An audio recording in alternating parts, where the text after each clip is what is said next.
ક્ષણ દ્વારા બનશે, તુર્યાવસ્થા દ્વારા. તુર્યાવસ્થા દ્વારા વિશેષ આત્મા બનશે કે જે અજ્ઞાનનો નાશ કરીને એ વહી જશે. એ ટાઈપના એટલે એ જે પૂજ્યપ કે છે ને સાચી વાત કે એટલે સામાન્ય આત્મા છે, સામાન્ય ભાન છે. આપણે સુખી થાય છે, દુઃખી થાય છે. આપણો પ્રશ્ન એમ છે કે આત્માને કાંઈ એમ કે ભાગ થોડા પાડી દે અથવા તો ભાન ના ના ના એટલે તમે ફિલોસોફિકલ લ્યો છો, એ એકચ્યુઅલ લે છે. ભલે ને આમ તર્ક તો આપણે કરીએ નહીં ને એવો કે ના, એટલે આ કેવી રીતે એ વસ્તુ જે એક જ છે તો એને અત્યારે આત્મા હોય તો પછી તમારું અજ્ઞાન વયું ગયું હોય. જો અત્યારે આત્મા હોય, આ સિમ્પલ વાત છે. જો તમારી આગળ આત્મા અત્યારે હોય તો તમારી આગળ અજ્ઞાન ન રહે. બસ આટલા સિમ્પલ વાત છે. એ આત્માની વાત કરે છે કે આ આત્મા નથી તમારી આગળ. અજ્ઞાન તો ભગવાન અહંકારના કારણે છે ને, આત્માના કારણે થોડું. પણ સૂક્ષ્મ શરીર તો ભેગું જાય છે ને, તમે આ વખતે જે લઈને જતા હોય. બાપુને સમજ્યું નથી એટલે હું તો કાંઈ ના ના મારે હરખી રીતે સમજ્યું. ના એટલે તમે ફિલોસોફિકલ વેથી નહીં એટલે સામાન્ય આત્મા છે ને એ અજ્ઞાનને વિરોધ. તમે જ વિચાર કરો, આ લાખો કરોડો માણસો કોઈ બળાત્કાર કરે છે, કોઈ હિંસા કરે છે, કોઈ એક દેશ ઉપર બીજી દેશ લડાઈ કરે છે. ક્યાં આત્મા નથી એની અંદર?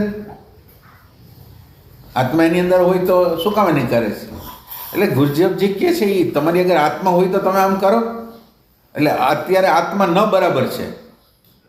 એટલે આપણે તમે ફિલોસોફિકલ રીતે તમારે લેવું હોય તો લઈ શકો કે છે, પણ આ ગુરજેબની રીતે તો જે એમ હોય તો પછી બધાનું અજ્ઞાન હટી ગયું હોય એમ કહેવા માંગે. એટલે અજ્ઞાનનું મૂળ કારણ તો ભગવાન અહંકાર જ કહેવાય છે. પણ અહંકાર છે, પણ અહંકારને કાઢે કોણ? કોણ કાઢશે? આત્મા કાઢશે કે કોણ કાઢશે? આત્મા જ નથી. તો આત્મા એટલે વિશેષ આત્મા કાઢી શકે, સામાન્ય આત્મા ન કાઢી શકે.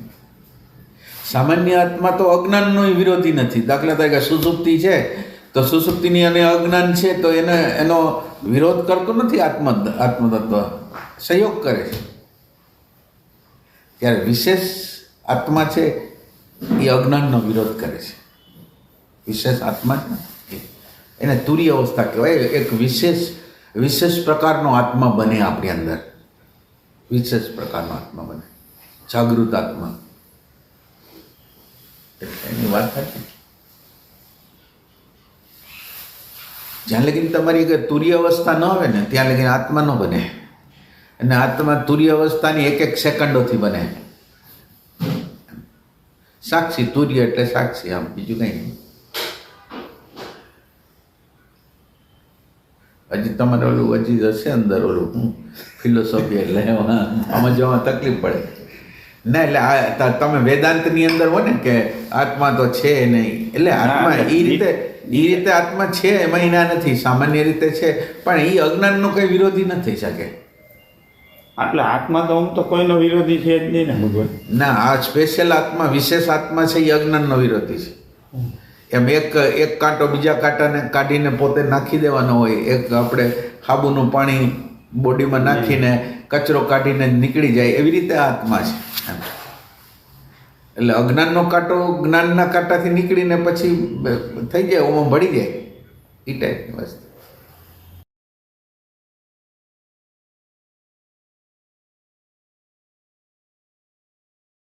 એ વિધાનને અને કૃષ્ણ ભગવાને ગીતામાં જે શ્લોકમાં એમ કીધું અમે વાંચો જીવલો કે જીવભૂત સનાતન, તો એમાં આપણે કેવી રીતે સમજીએ?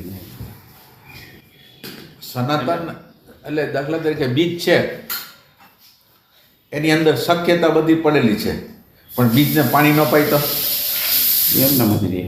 તો આપણી અંદર આત્મતત્વનું બીજ છે, એને તમે પાણી ન પાવ તો એ કંઈ કામ નહીં કરે. એટલે આત્મતત્વ તો છે, પણ એને જીવન આપવું પડે ને આત્માને.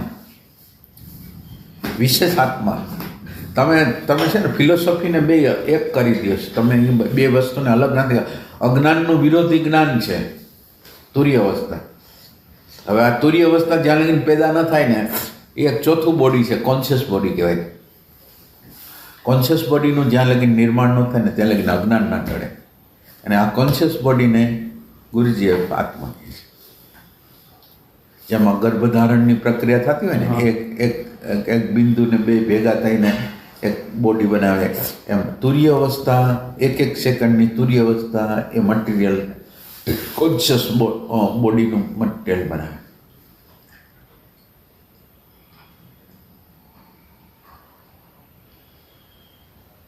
પછી તમને નહીં સમજ થતું મને પછી લાગે છે.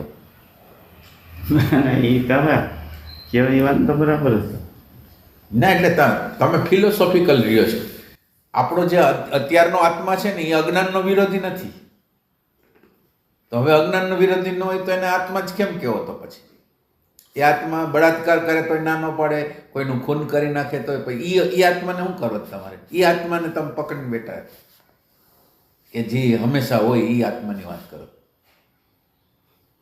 અને એ આત્મા કેવો છે કે અત્યારે એ આત્મા કેવો છે કે એ જે વૃત્તિઓ હોય છે ને, દાખલા તરીકે તમને સુખ થયું, તમને દુઃખ થયું, તો એનો આઈડેન્ટિફિકેશનમાં એ રહે છે. સુખ થયું તો એ સુખી થઈ ગયો, દુઃખ થયું તો દુઃખી થઈ ગયો.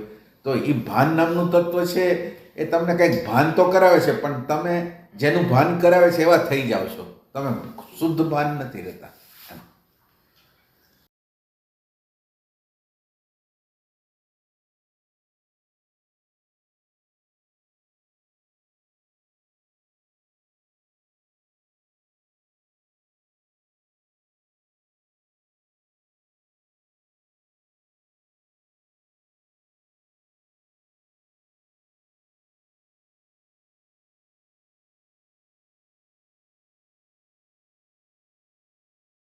શાંતિ, આનંદ, પ્રેમ, પ્રજ્ઞા કેવી રીતે પ્રગટ થાય?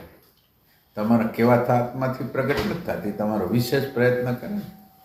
એટલે ભગવાને કર્મ, અકર્મ, વિકર્મ કીધું ને. વિકર્મ દ્વારા અકર્મમાં જઈ શકાય. આ વિકર્મ છે. વાહ, શું વાત છે! રોકડો હિસાબ એમ. વાહ.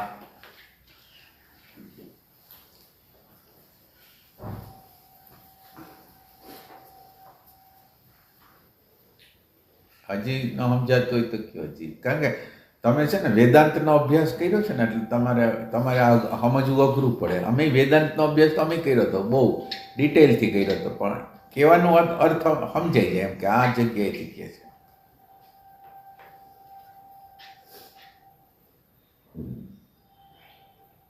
તમને ખબર પડે? આત્માનું નિર્માણ કરવું પડે. એટલે આત્માનું નિર્માણ, તુર્ય અવસ્થા અથવા કોન્શિયસ બોડી એ આત્મા છે. આ પ્રેઝન્સ જ ને ભગવાન ભેગી કરી. આ પ્રેઝન્સ શુદ્ધ પ્રેઝન્સ ભેગી થતી જાય. શુદ્ધ પ્રેઝન્સ.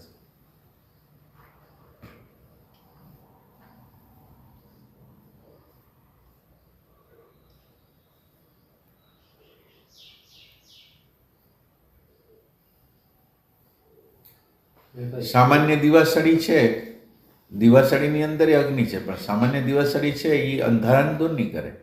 વિશેષ કરો એમ સામાન્ય આત્મા છે એ અજ્ઞાનનો વિરોધી નથી. વિશેષ રૂપે એને પ્રગટ કરો તો એ શું કહે? કાંઈ નહીં, મને છે ને હવે કોઈ ઉપરની અવસ્થાનો સત્સંગ ગમતો હોય તો ખબર છે કે અહીંયાથી જો આ 3-5 સેકન્ડ 15 સેકન્ડ ઓલું સાંભળીને કરવું જોઈએ. અને આ તો ક્લિયર છે ને કે સંસ્કારનું માળખું ભેગું જાય છે, એ ઉપર ચડેલું છે, એટલે એ ઢંકાઈ ગયેલી અવસ્થામાં છે એ હકીકત છે. ઢંકાઈ ગયેલું છે એ હકીકત છે.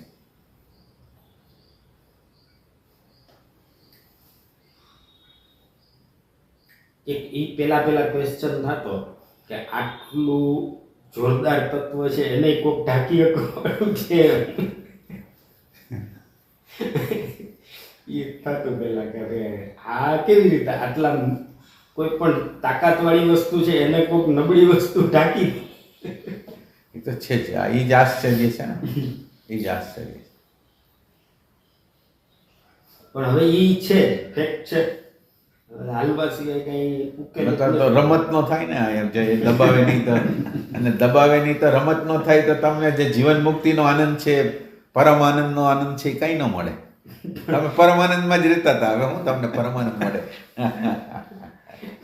એટલું અઘરું કરી દીધું છે ને ભાઈ રમતમાં ઘૂસી. એટલે હેલું કરે તો રમતનો તો અર્થ શું થયો? થોડી વારમાં રમત પૂરી થઈ જાય તો પણ તો બીજી વખત કરવી હતી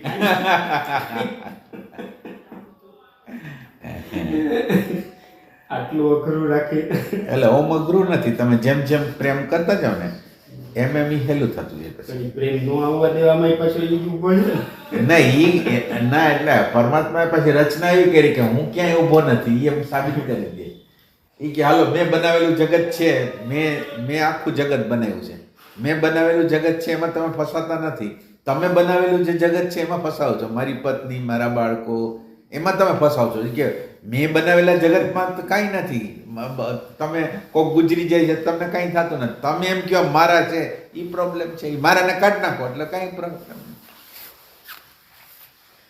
પણ જ્યાંથી અંદર કઈ શરૂ થયું આપણે જેટલા જન્મો પેલા હવે ઈ તો ખબર નથી.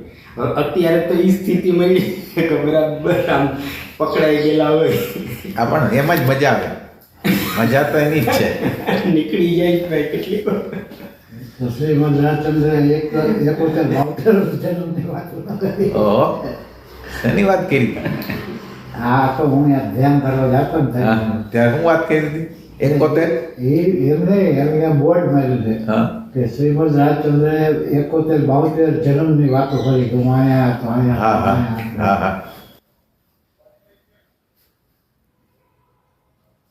રાજચંદ્રભાઈ બોલે ને કે કઈ ખબર ન હોય કેટલા જન્મ શું કાંઈ પડે સંતો નિમણા પડ્યું હોય. આપણે તો અત્યારે ધારો કે અમીબાથી અહીંયા સુધી પહોંચ્યા, હવે આપણો વાંક ક્યાં છે આપણને સમજાતું નથી, અત્યારે હલવાઈ ગયેલા જેટલો સમજાય. રસ્તો તો સાચો મળી ગયો ને. ઈ બરાબર છે. પણ વાહ બાપુ વાહ, તમે બધાને સમજાવી જ છે હવે. રોવાનું હોય એમ ચિંતા નથી પણ હાલવું હોય ને નથી હલાતું ને ના તકલીફ પડે. એ આપણે કેટેગરી એમ તમે પાડી એમ નહીં, હજી વધારે વાળી કેટેગરી. એટલે નથી હાલવું એટલે વાંધા કાઢે છે, જો હાલવું છે તો વાંધા નહીં નીકળે.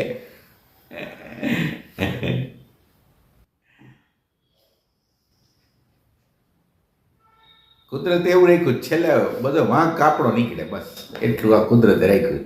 તમારે જે દાખલો ગણો એ ગણો, છેલ્લે એમ લાગે કે વાંધો મારો હતો, એમ બીજા કોઈનો નહીં.